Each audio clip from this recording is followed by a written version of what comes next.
am I talking about something that people are going to want to hear about? Am I talking about it the right way? Am I going to say something wrong and have it hurt somebody? Just those sorts of things of that self-doubt. The way I usually work through the idea of self-doubt with clients is understanding that there's nothing wrong with having some self-doubt. It can actually be helpful, and to look for what is it pointing you to? What information is there to look at? Welcome to another episode of Listeners to Leads, where I'm helping podcasters launch and maintain a lead-generating show. I'm your host, Alicia Galati, the CEO and head podcast strategist behind Galati Media, a full-service podcast management company. On this show, you'll hear my guests and I discuss everything it takes to launch a successful podcast and keep it running. If you're ready to get leads, land speaking gigs, and create deeper connections with your audience through your podcast, then this is the show for you. Sometimes when we start a podcast, there's a lot of feelings and emotions that go into it, including perfectionism and imposter syndrome. And what if people don't want to listen to me? What if people hate my voice? Do I have anything to say? And am I the right person to be showing up like this? Today's guest, Valerie Friedlander, is going to talk all about strategies that you can use to ensure that you are going into your podcast without that fear, without that imposter syndrome, and really making sure that you are giving yourself grace and space and a little bit of playfulness to be able to really show up for your audience in a podcasting kind of way, but also in your business. So you can use these strategies in your business as well. Let's welcome Valerie to the podcast. I am so excited for you to hear this episode. Hi, Valerie. I'm so excited to chat with you today. Obviously, I love you so freaking much. Love your podcast. I love everything you do because you're just an incredible human being. We vibe really well. So tell everybody about you. Well, I am a certified life coach and a mom of 2. I am also like all into all the creative things. Like you give me a creative thing, I go through these phases. I'm in one of these phases right now where I'm like, I want to make things. I have to pick what thing I make. So I would also identify as a multi-passionate. But I love especially working with people who identify as female who want to make an impact in the world, who are working to change their own paradigms internally so that they can better affect change and enjoy doing the work in the outer world. That's my thing, and I love unicorns and lattes, and I'm a total nerd. For sure. So anyone who did not see my Star Wars outfit for my brand photo sessions, just go to my website. You'll see them. So tell me a little bit about your podcast. I mean, obviously I know about your podcast because I helped with your launch. Well, in the launch and getting all the things put together so that it looks beautiful and all the things. So, well, my podcast is all about stepping into unlimited possibilities while keeping your feet on the ground so that you are focused and able to do the work that you are here to do in the world. So I take a individual perspective, but also a societal perspective because, as I mentioned, I'm a life coach, so I work with individuals, but I also have a background as a sociologist. So I love the study of patterns and social patterns and individual patterns and how they play together because they totally play together. So all of that and a lot of nerdness, not just your pop culture nerdness, which I totally am, but also just like fascination with digging into things and understanding things. So there's some like, here are some questions, because that's what I do a lot as a coach. I ask questions. On my podcast, I share solo episodes where I'm exploring a topic.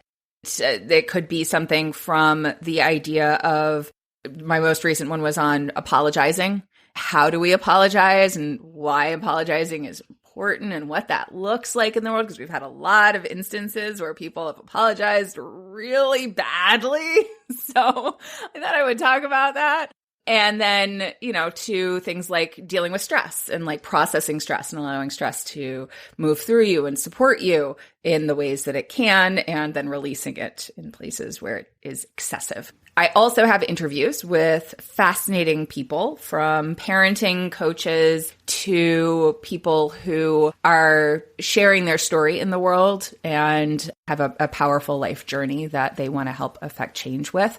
I have coaching on my podcast as well. I coach people who have signed up to get about 30 minutes of a coaching session to help them move from feeling stuck into action. And so I share those on my podcast as well. I love that approach. I think it's such a fantastic way to get clients from your podcast because you can really showcase your expertise, especially as a coach. A lot of the time in the online space, we know what a coach is. We think we know what a coach is. Got to throw that in there because there are a lot of people who identify as coaches who are doing things that are very different from what I do. So, yeah. That is true as well. And so, like, trying to understand, well, what does it look like to work with a coach? What does that experience feel like? And then you listen in, you can almost like you're a fly on the wall listening into someone's like semi-deepest, darkest secrets. Also, the nosy part of us is like fascinated with other people's issues. Well, it's validating. It's very validating because a lot of times the things that come up in sessions are like, oh, I thought I was the only person who did that. I didn't realize that so many more people did. It's one of the reasons why I love group coaching is because that's one of the big things. People love getting coached, but then they also love listening because they're like, oh my gosh, I do that too. And I hadn't thought about it like this. That work that you just walked through is exactly what I needed to hear, which is part of why, sharing the coaching, just like you said, because I want people to understand what does it actually look like to work with me, because it is different than what they see in like the coach, influencer, people, mentor, whatever guru folks. But it also is a way to be of service where people can get support through coaching without having to spend a lot of money on coaching. So you can pretend that that's you and get support. Yes. You've gotten clients from your podcast and from using this strategy. What does that look like? When did you come up with the idea? Because I know there are other podcasts out there that do it. And was it just like, I'm going to test this and see how it works? And then, holy cow, this is working really well. Let's keep doing that. How did that work for you? Yeah. So I was trying to figure out what I was doing with the podcast. I was in a mastermind that it was an intentional mastermind, so not like a paid mastermind, but it was a group of colleagues who do different things but support the same audience. They were all like, Valerie, you need to do this. Like, you used to do the Facebook live stuff and people loved it, but I kind of fell off the Facebook. I was like, Facebook is just, I can't right now with it. And so I wasn't really doing anything consistently. They were like, your audience listens to podcasts. You need to be doing podcasts. I was like, okay, I'm going to do this. So I decided to do it, but then I was like, well, what am I doing? Like, I'm doing these solo episodes, but I get kind of like lost talking to myself. Like, I like to talk to people, but I didn't just want to do interviews. I knew I wanted to do some interviews, but I'm also like, part of this is to showcase what it is that I do so people know what it is that I do, not just what I know and how I think. You know, I've had plenty of people like, I just want to be in your brain. It's kind of weird, but it's cool that people think that. But also, so much powerful ideas come from helping someone else tap into their own inner wisdom and their own knowledge. I was talking about this and they were like, Valerie, why don't you coach people on your podcast? And I was like, all right, I know like business coaches do this sometimes, like marketing and sales, and they do that. But like life coaching? Would anybody want to be that? Like, this is public. Are they going to want to be vulnerable? They're like, no. I think it'd be a thing. So I was like, all right, I'm going to post this. Would anybody be interested in? So I did go back to Facebook and I was like, would anybody be interested in this? And I had so many people respond, yes. And I was like, okay, I guess people were willing to do this. So then I created a sign-up form. A handful of the people who said, yes, they were interested, signed up on the form. I just went for it. It was really amazing. A little tricky to edit. That's been the hardest thing because, like, I don't do a ton of editing, but I also, when you're answering deep questions, sometimes it takes you a little while. And I'm like, people are not going to want to sit through like a minute pause while somebody processes the question and finds the answer. Cutting that down, but also really wanting to be true to the process of coaching and what that looks like. So that was interesting to kind of explore. And I do my own editing that, allows me some creative control of like, okay, so this section really isn't necessary for where we got to. So there's a little bit of that. Or if somebody provides some identifying information that maybe they didn't really want shared, sometimes I'll cut that out. But that, and as far as like business goes from that, it's been some of the people who have been coached have reached out to me and went, that was amazing. I want to know more about how we take this to the next step. And now, so I've offered free coaching before with crickets. And I was like, what is it about that? Like, I have plenty of testimonials. People know I'm a great coach. Why don't they want to sign up for free coaching? I think it was about an energetic exchange, really. Like they're kind of, if you don't know what you're going to have to give for it, there's this, oh, she's going to sell me. She's going to go into pit. I mean, then there's so much of that, right? Like it's going to end up being this giant sales call instead of an actual coaching session that they haven't even wanted to risk it because they weren't even sure exactly what they were getting into. So I think in this case, it was like, oh, she's going to get content. I'm giving her content. It's a clear, and it's not going to be a giant sales call because that wouldn't go very well for what the purpose of the podcast is, right? So I think it allowed some freedom for people to be able to sign up having a clear understanding of what the exchange would be from that. So some of those people have reached out and gone, hey, can we do more? And then I've also had some people who found me more now through Google. I'd never had anybody find me through Google before. They did. And some of them have said, I found you on Google and then I listened to your podcast.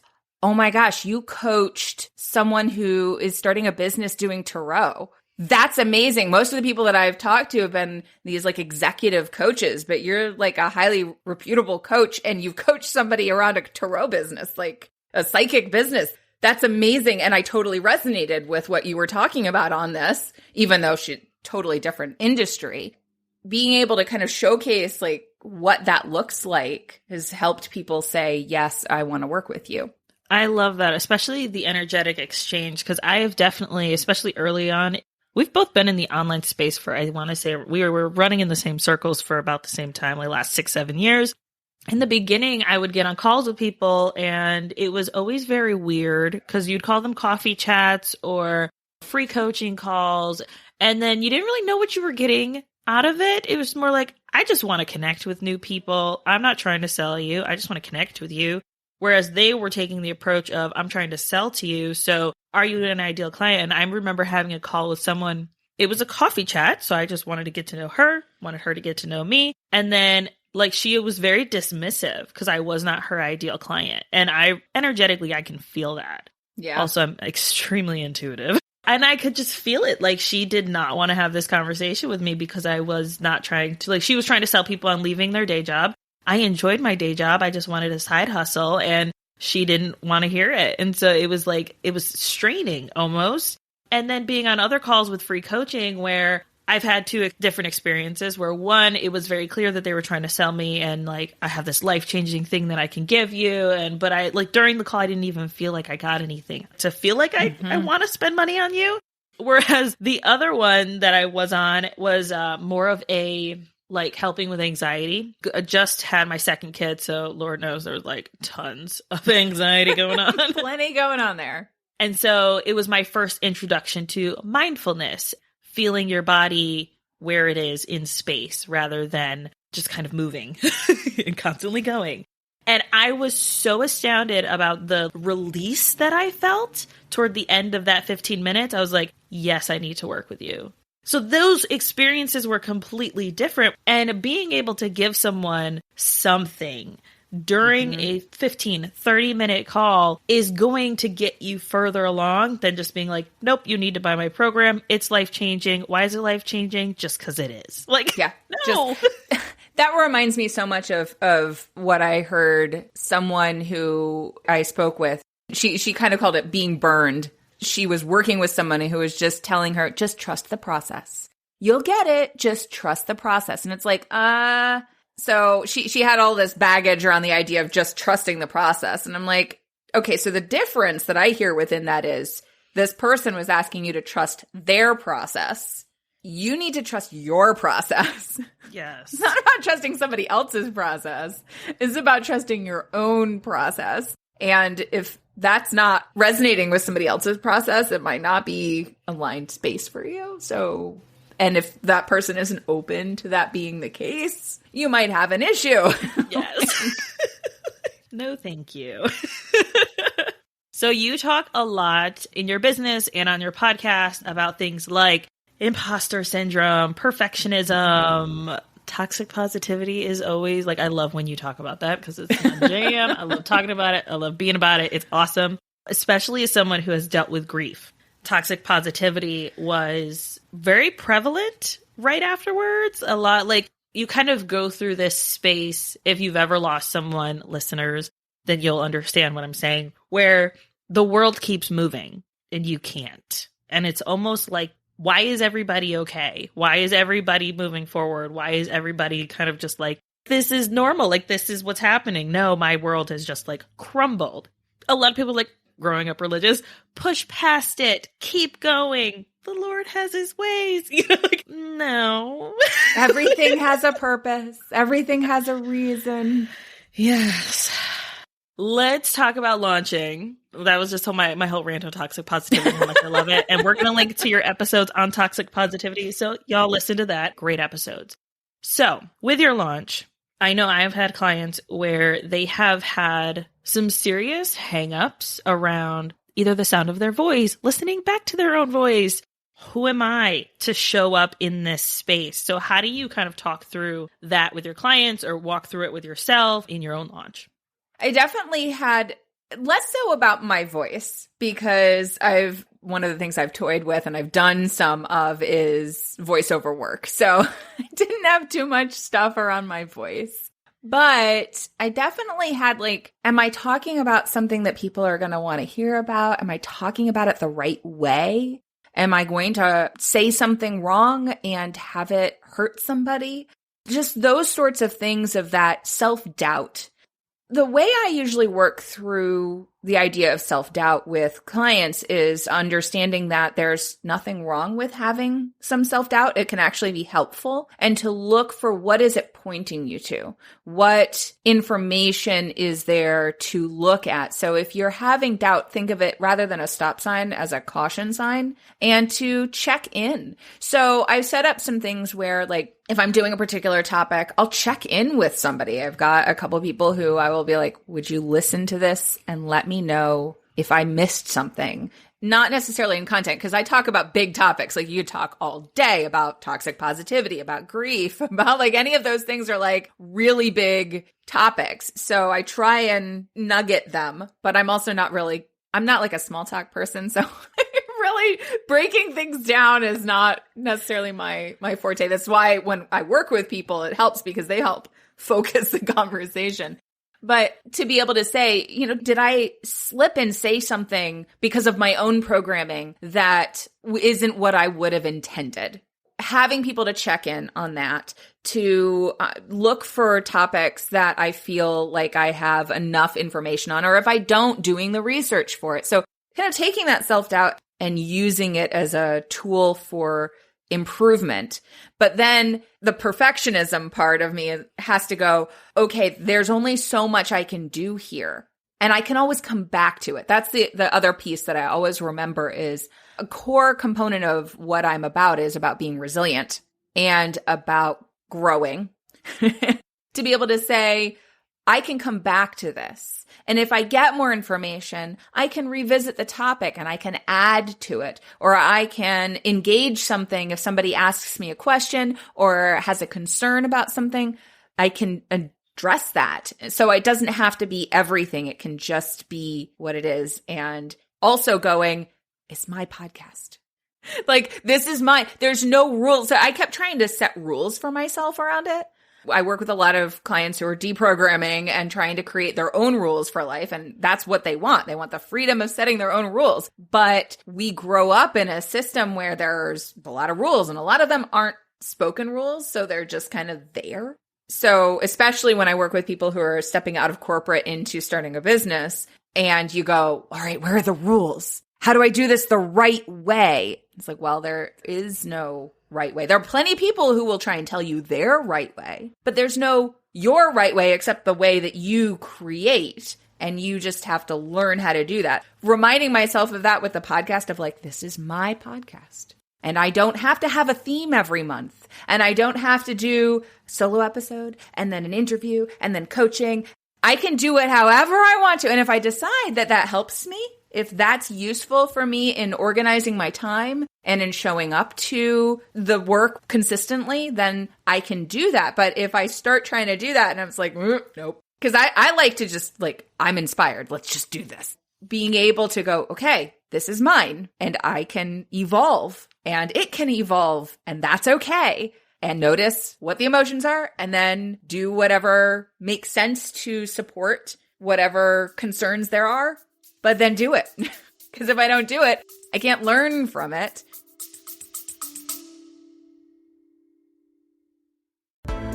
You put your heart and your soul into your show. And I want to help you reach all of those potential listeners out there. That's why I'm excited to announce my upcoming podcast marketing workshop. It's about giving you practical tools to grow your audience. You'll learn the secrets to getting your podcast discovered, attracting your dream listeners, and boosting those download numbers. This workshop will be hosted live with a replay available on April 30th. You can sign up by going to galatimedia.com/workshop. Let's grow our podcasts together. And I can't grow. Yeah, that's like when I decided to launch this. We don't launch our clients' podcasts in anything less than 2 months. We do a full, it's very intense. We have a process. And as a Virgo, I'm very type A, and my way and the other ways that are all wrong. This is the way we do it. Going into that and then being like, I'm going to launch my own podcast. Yeah, I could launch it in 2 weeks. Yeah, let's do it. What is wrong with you, Alicia? You know you're not supposed to do that. Follow the process, your process. Trust your process. It has worked time and time again. What are you doing? And I agree totally with the going from corporate to your own business. There are so many rules that are kind of set up what time you should have lunch, what time you should have breaks, what time you need to start working, what time you need to stop working. I found that, especially with my husband being a stay-at-home dad, my kids being home all the time, I do not work well during the day. My best work is done at night when everybody's asleep, nobody's bothering me, and you can probably hear them in the background because literally they just don't ever stop talking. Yep. And I can't get good focus work done unless, one, I've got music blasted in my headphones, but then my husband will come in and distract me. I don't need all that. I need focus time. So for the work that is content creating work or work that I need to be really research work where I need to have clear focus, that needs to be done at night. So I work most nights and I enjoy working most nights. But there was a time where I was like, I'm not a good mom. I'm not spending enough time with my kids because I'm working all day and I'm working at night. I'm not giving my husband enough time. And it's like, wait a second. Okay, first of all, Alicia, you were working an hour away from work before, so you had to get up before everybody else got up. You didn't have breakfast with your kids. You didn't have that morning time of them running in the room and bothering you. You didn't have lunch with your kids. By the time you got home, it was already time for them to get down and go to bed. You're spending 5 more hours a day with your kids than you did when you worked in corporate. So why are you beating yourself up about this? Yeah. We have to take the time to, one, as in being analytical, look through the numbers. What are the numbers actually telling you versus what your feelings might be telling you? I had one client, we were looking at her stats one month. And she's like, I'm doing so many interviews. It's great because I'm connecting with a bunch of people. I have interviews and we've recorded 10 extra episodes of interviews. And I was like, not to burst your interview bubble, but your solo episodes get double what your interviews do. They want to hear you. And I have to drag her to her microphone and then listen, I know you've got stuff to say. Let's say it. People love you. Yes. Absolutely. Well, and having that balance of, okay, what's easy and then what challenges you. I think it's good to challenge yourself, and it's definitely been a thing. But exactly what you're talking about, I can't remember which episode it was, but I talked about enoughness.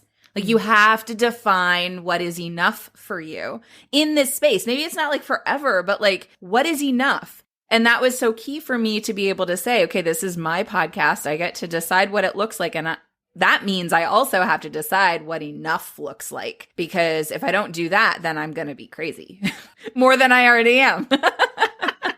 It's going to exhaust me. It's going to drain me. That's what I mean by that. The other thing was I did a whole episode on your ideal day. Because of that exact thing, there are so many, and it's not just like the corporate world tells you how you do things, and then we kind of take that into the rest of the world, but also there are a ton of books that talk about how important the morning is. If you are not into mornings, nope, there's going to be a lot of shooting all over yourself that happen around the morning. I have not found that for myself either to be helpful. So it's like, a lot of that episode is like what questions to ask yourself to be able to create your own day in a way that supports you. Because like, again, it's one of those things where I can't tell anybody what works for them. I am not the expert of you. You are the expert of you.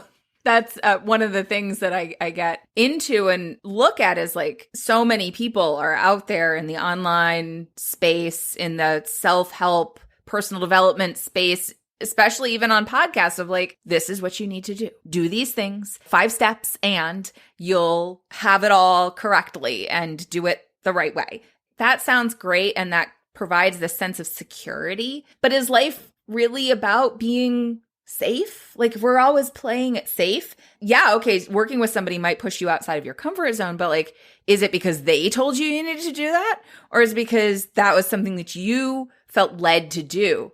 So being able to listen to your intuition and trust yourself, trust your process, even if that means that you fall on the floor, knowing that there's something on the floor to look at there. There's something useful to find. I have this great, we were talking about tarot. I've got this great oracle deck that was done by Brian Froud, who did the visuals for like Labyrinth and the Dark Crystal, Jim Henson stuff. There's one card that I often pull.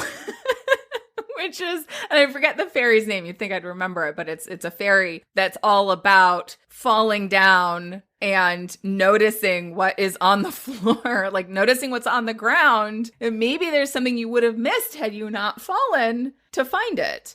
That relates back to what we're talking about. That concept so often gets tied up with the toxic positivity of like, well, there's a purpose to everything. It's like, well, actually, it's you giving it a purpose. Let's not make it this thing that's not connected to you. It's about you. Your life is about you. So like, what are you doing with that? That's what gives something meaning. That's what gives it purpose. It's not some external, like, yeah, okay, maybe it fits into the grand scheme of things, but you're processing, whether it's joy or whether it's sorrow, whatever it is, it's about how you interact with that. That is what's important. And somebody telling you how you should handle that is totally not helpful, ever. Yes. And then tying that back into podcasting, like you don't have to follow a step-by-step launch in 2 weeks process. You don't have to follow my step-by-step launch in 2 months process. I mean, I gave you my, this is the order, this is the process, and you didn't follow it. One, I am not offended at all. Because you knew what worked for you. You knew that you had episodes that you wanted to get out sooner because you knew that there would be value in them. You knew that your audience couldn't wait to hear them. That idea of having a process, I think it's helpful to have a framework, but to be able to be flexible within that, because we do need a container. We talk about my podcast being called Unlimited, but you got to keep your feet on the ground. And that means creating a container. I loved that when I came to you and I was like, all right, I know you know this stuff. Help me do it well. And you were like, okay, here's the process. Here's the container of how I work. I'm going to give that to you, and then you get to play within it and do how you do. For me, it was like, it's about the experience of life. It's about the experience of doing it. And part of it was to share with other people. Part of it was for me to be able to start doing something consistently and talking about the things that I felt called to talk about. Being able to connect with someone who's not going to be a guru of this is the only way, but like, here's my way, and kind of be in collaboration with someone. And that's one of the things that I've loved about working with you is you showing up and going, okay, Leisha, here's what I want to do. And you're going, okay, let's talk about that. Like, let's see how this can work. And let's find a way that honors what you're creating as a creator and what I know as someone who is an expert in this work. Yeah. Of the doing it part, of putting it out there part. That's always what I look for when I'm looking for someone to support me is, are they going to try and stifle what I want to create and what I'm doing? Or are they going to collaborate and add their own value into it so that we create something even cooler? Yes. Co-creating. I love that so much. Thank you, Valerie. This has been incredible. Tell everybody where they can find you. Obviously, we'll have all the links to all the things that you mentioned, all your episodes that you mentioned. I will make sure we put the links for those in the show notes, so be sure to check there. But where is your favorite place to hang out, and where can we find your podcast? So even though it's connected to Facebook, and I know that, I hang out on Instagram a lot more. Same. Because I like pictures. And you can find me on my website, which is valeriefriedlander.com. And I have a beautiful podcast blog now, thanks to you. So you can check out my podcast there or search anywhere on your favorite platform for Unlimited. Awesome. Thank you so much for being here. This has been absolutely incredible hearing your experience, showcasing, like, also you kind of talk through like how you work with clients, which has been incredible and kind of like, yeah, let's do this. So if you want Valerie to coach you, go now. And if you're not sure, go listen to an episode and see how it actually looks. Yes, 100%. Awesome. Thank you so much. You're welcome. Thanks for having me.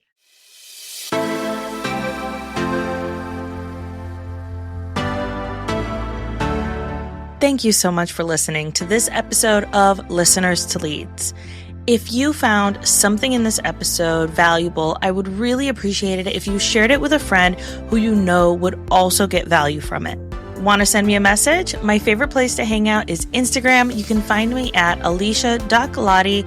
Let me know what your favorite takeaway was from the episode. And don't forget, turning those listeners into leads is actually easy.